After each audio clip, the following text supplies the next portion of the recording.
I'm on a quest to find my favourite game of the year, one game at a time. And today, fate decides.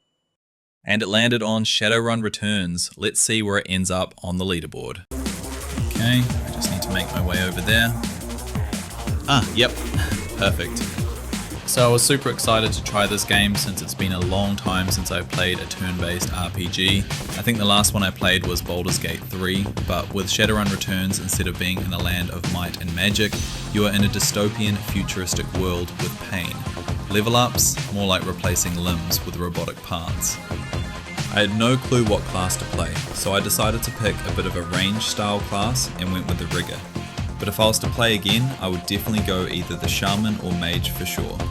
The Rigger playstyle was pretty one-dimensional. I was just hunkering into a certain spot and then taking control of the drone, which would then become my main source of damage. But you did get to make squads for each of the major missions, so I was always trying to pick a nice mixture of melee, ranged AoE, and have some form of summoner in there, just so that way I could zerg the enemy.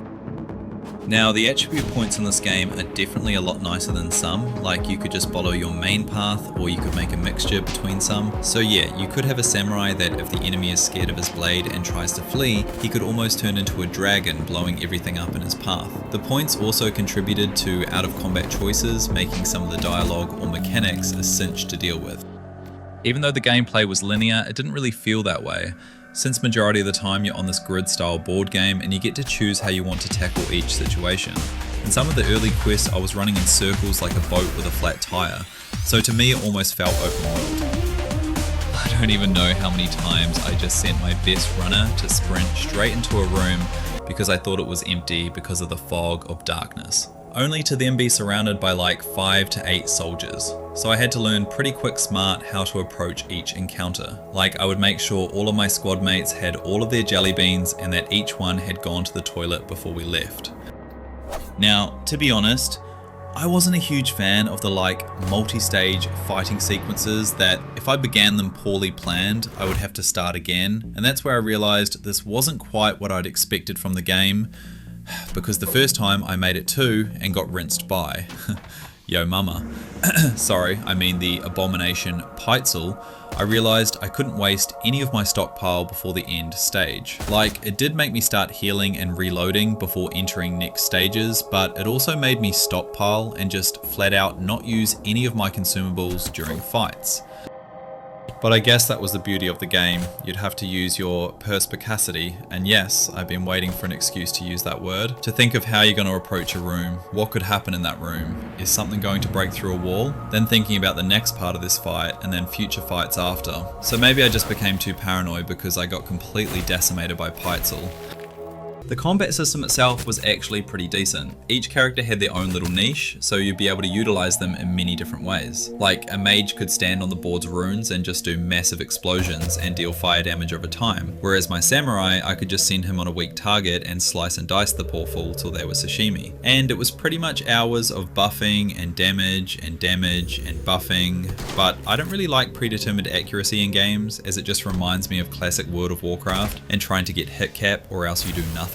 Which, don't get me wrong, the whole hiding behind walls as coverage was a really good touch. But from point blank range with no armor and I have a shotgun pointed at their face, and then it misses. And don't even get me started on the bloody spiders.